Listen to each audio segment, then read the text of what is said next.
नमस्कार दोस्तों, स्वागत है आप सभी के आपके अपने YouTube चैनल सरकारी अपडेट पॉइंट में। दोस्तों आज की इस वीडियो में हम बात करने वाले हैं कि बिहार में कौन सी भर्ती निकाला गया है जो कि यहाँ पे कार्यालय सहायक और कार्यालय परिचारी के पदों पे बताई जा रही है, जिसमें बिना परीक्षा के आवेदन की जानकारी सामने आ रही है। अगर आप 10वीं या फिर 12वीं पास हैं, अगर आपने अपने जिला या आसपास की नौकरी चाहते हैं तो आज का ये वीडियो बहुत ही ज़्यादा इंपॉर्टेंट होने वाला है। दोस्तों इस वीडियो में हम आपको पूरी सच्चाई बताने वाले हैं, जैसे कि भर्ती सही है या फिर फेक वैकेंसी है, कौन आवेदन कर सकता है, वेतन कितना मिलेगा और आवेदन कैसे करना चाहिए और किन बातों से आपको सावधान रहना है। इसलिए वीडियो को पूरा जरूर देखें ताकि कोई भी जानकारी अधूरी न रहे। चलिए शुरू करते हैं आज की इस वीडियो को बिना टाइम को गवाए हुए। सो फ्रेंड्स, जैसा कि आप सभी लोग स्क्रीन पे देख रहे होंगे, सबसे पहले बात करें तो इसकी एलिजिबिलिटी की बात कर रहे हैं। एलिजिबिलिटी की बात कर लेते हैं, जिसमें से आपको जिला कोड के ऊपर में वैकेंसी रिलीज किया गया है। अगर बात करें तो इसमें अगर एज की बात करें तो जो भारत का इसमें निवासी होना चाहिए, मूल निवासी होना चाहिए, और जो न्यूनतम एज रखा गया है वो 18 वर्ष रखा गया है। यानी कि अगर आपकी एज 18 साल है तो आप इसमें अप्लाई कर पाएंगे। एंड बात करें दोस्तों तो इसमें आपको क्या कहा गया है कि मैक्सिमम एज के बारे में, तो मैक्सिमम एज यहाँ पे 40 ईयर्स तक रहने वाली है, यानी कि 40 साल तक इसमें मैक्सिमम एज रहने वाली है। दोस्तों अगर इसकी एजुकेशन क्वालिफिकेशन की ओर देखें तो एजुकेशन क्वालिफिकेशन जो बताया गया है वो कार्यालय सहायक, यानी कि जिसको हम लिपिक की पोस्ट करते हैं, यानी कि LDC की पोस्ट कहते हैं, लोअर डिवीजन क्लर्क की, उस पे पोस्ट के लिए आपको यहाँ पे जो मांगा गया है मान्यता प्राप्त विश्वविद्यालय या फिर कोई भी संस्थान से आपने ग्रेजुएशन पास किया हो, यानी कि स्नातक पास किया हो, और बुनियादी जो वर्ड प्रोसेसिंग जो होता है कौशल और कंप्यूटर चलाना आपके पास आनी चाहिए, यानी कि कंप्यूटर चलाने आनी चाहिए। यहाँ पे ये नहीं कहा गया कि कोई कंप्यूटर का आपके पास सर्टिफिकेट होना चाहिए, यानी कि आपको कंप्यूटर चलाने आना चाहिए। और जो याचिका की जो उचित रेटिंग सेटिंग के साथ अच्छी टाइपिंग स्पीड भी आपसे मांगा गया, यानी कि टाइपिंग भी आपको आना चाहिए। और जो अदालत में जो प्रस्तुति के लिए डिटेशन होता है उसके लिए फाइल तैयार भी करने आपको आना चाहिए। नेक्स्ट बात करें पोस्ट की तो आपको डाटा एंट्री की पोस्ट है, यानी कि डाटा एंट्री ऑपरेटर की पोस्ट रहने वाली, जिसमें से आप कहा गया है कि मान्यता प्राप्त या फिर विश्वविद्यालय से आपको स्नातक पास होना चाहिए और उत्कृष्ट मौखिक और लिखित जो संचार होता है वो आपको आनी चाहिए। और बात करें तो वर्ड और डाटा प्रोसेसिंग की क्षमताएं भी आपको आना चाहिए। दूर संचार प्रणाली जैसे कि टेलीफोन, फैक्स मशीन और स्विच बोर्ड जो होता है उस पर काम करने आना चाहिए। अच्छे से टाइपिंग के साथ साथ आपको पास यहाँ पे बोल चाल भी अच्छे से आनी चाहिए। नेक्स्ट बात करें तो कार्यालय परिचारी की पोस्ट होने वाली है, जिसको हम लोग मुंशी की भी पोस्ट कहते हैं या फिर प्यून की पोस्ट कहते हैं। इसके लिए केवल 10वीं पास मांगा गया है, यानी कि अगर मैट्रिक पास किए हैं तो आप इसमें अप्लाई कर पाएंगे। साथ में बात करें तो मौखिक और लिखित संचार कौशल भी मांगा गया है। साइकिल चलाने आपके पास आना चाहिए, जो कि क्षेत्रीय भाषा में स्थानों की जानकारी आपको यहाँ पे मिल जाएगी।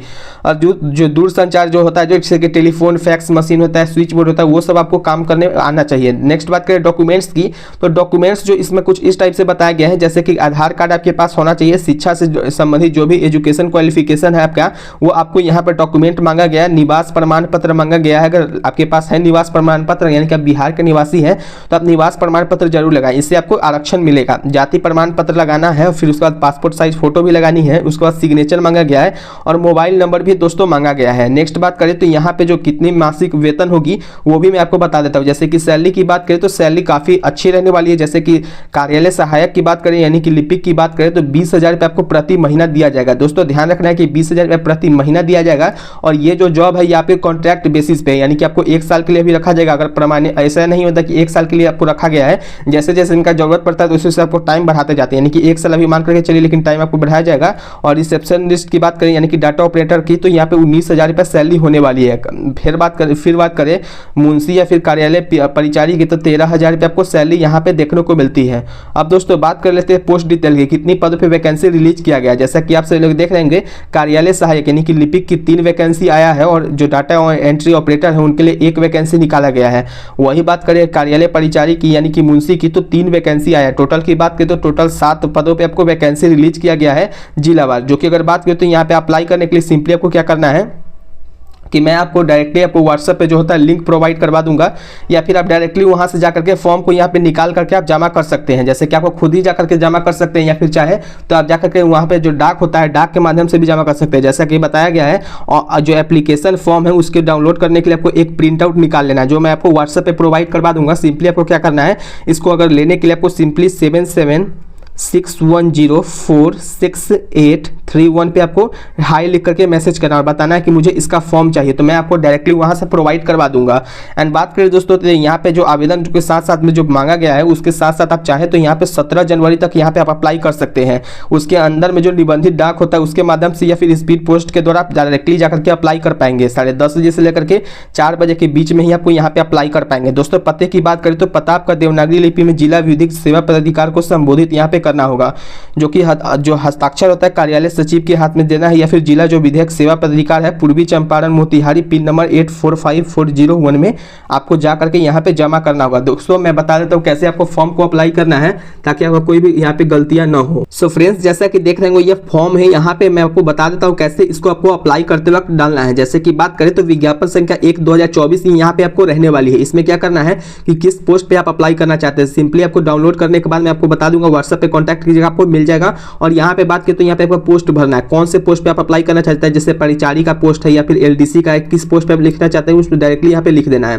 फिर उसके बाद क्या करना है, नीचे में आपको आना है, तो नीचे में आपको यहाँ पे एक पासपोर्ट साइज फोटो यहाँ पे अपना चिपकाना है। पासपोर्ट साइज जब फोटो चिपका लेंगे तो उसके बाद कहा गया कि आवेदक का नाम भरना है। जैसे कि आपका हिंदी में क्या नाम है, जैसे कि मेरा नाम आनंद है तो मैं आपको भर के दिखा देता हूँ। यहाँ पे आपको यहाँ पे ऐसे कुछ टाइप में लिखना पड़ेगा, पूरा नाम लिखना है, तो यहाँ पे आप लिख लेंगे। तो उसके बाद यहाँ पे नीचे में आएंगे तो आपको इंग्लिश में बड़े लेटर में बताया गया, यानी कि कैपिटल लेटर में आपको लिखना है, स्मॉल लेटर का यूज नहीं करना है। साफ साफ यहाँ कहा गया कि अंग्रेजी में बड़े अक्षरों में ही आपको यहाँ पे लिखना है। जैसे कि मेरा नाम है ANAND, आपको इस टाइप में लिखना है KUMAR, इसमें आपको स्मॉल लेटर का बिल्कुल भी यूज नहीं करना है। नेक्स्ट बात करें तो यहाँ पे नेक्स्ट में आएंगे तो पिता या फिर पति का नाम यहाँ पे आपको डालना है। अगर आपकी शादी हो चुकी है तो आप अपना पति का नाम डाल सकते हैं, अगर शादी नहीं हुआ है तो पिता का भी नाम डाल सकते हैं। दोस्तों अगर बात करें अगर पिता का नाम आप डालते हैं तो यहाँ पे पिता का अगर नाम डालते तो यहाँ पे पति के नाम को यहाँ पे हल्का सा नहीं, जो जिसका नाम डालेगा वहाँ पे हल्का सा टिक कर देना है। नेक्स्ट बात करें तो डेट ऑफ बर्थ मांगा गया, यानी कि जन्म तिथि आपका कब की है तो ये यहाँ पे लिखना है, जन्म तिथि पूरे में अब तो।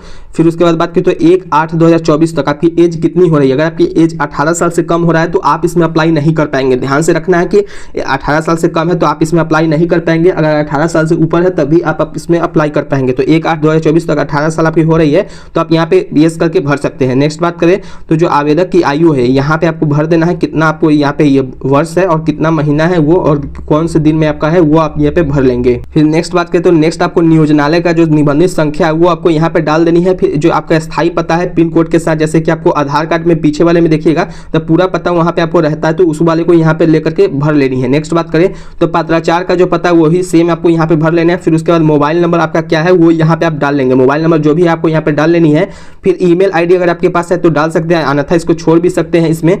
फिर राष्ट्रीयता में बात करें तो यहाँ पे भारतीय लिखना है, आपको क्या लिखना है तो भारतीय, यानी कि नेशनलिटी में आपको इंडियन लिखना है, लेकिन आपको हिंदी में फॉर्म अप्लाई करना है तो आप यहाँ पे सिंपली क्या कीजिएगा भारतीय यहाँ पे आप लिख सकते हैं। नेक्स्ट बात करें तो नेक्स्ट है शैक्षणिक एवं जो व्यावसायिक योग्यताएं हैं वो प्रमाण पत्र आपको यहाँ पे लगाना पड़ेगा। ध्यान रखना है कि अगर आप इसमें मैट्रिक अगर मान के चले आप मैट्रिक अगर ऊपर यहाँ पे पोस्ट में अप्लाई करते हैं तो आपका अगर पास इंटर का सर्टिफिकेट है तो वो भी लगा सकते हैं इसमें, लेकिन आपको तीनों का यहाँ पे फिर फोटोकॉपी आपको साथ में भर करके ले जाना पड़ेगा। जैसे कि बात करें जैसे कि मैट्रिक में कहा गया कौन से बोर्ड से अपने पास आउट किया है, जैसे कि किसी ने बिहार स्कूल एग्जामिनेशन बोर्ड से, बिहार में अक्सर लोग पास करते हैं तो यहाँ पे BSEB सिंपली लिख देना। अगर किसी ने CBSE से पास किया है तो इस वाले फाइल में आपको CBSE आपको लिख देना। अगर किसी ने ICSE से बोर्ड से पास किया है तो ICSE यहाँ पे सिंपली आपको यहाँ पे भर देनी है। नेक्स्ट बात करें तो इसमें जब भर लीजिएगा तो उत्तीर्ण होने का वर्ष, यानी कि आपने कब पास किया था, अगर आपने 2024 में पास किया था 2024 भरेंगे, 2025 में आपने पास किया था 2025 सिंपली भरेंगे। उसके बाद बात करें तो कितने परसेंटेज आपको मार्क्स आए वो यहाँ पे भरना है, किस श्रेणी से आपने पास किया, फर्स्ट से पास किया, सेकंड से पास किया या फिर थर्ड से,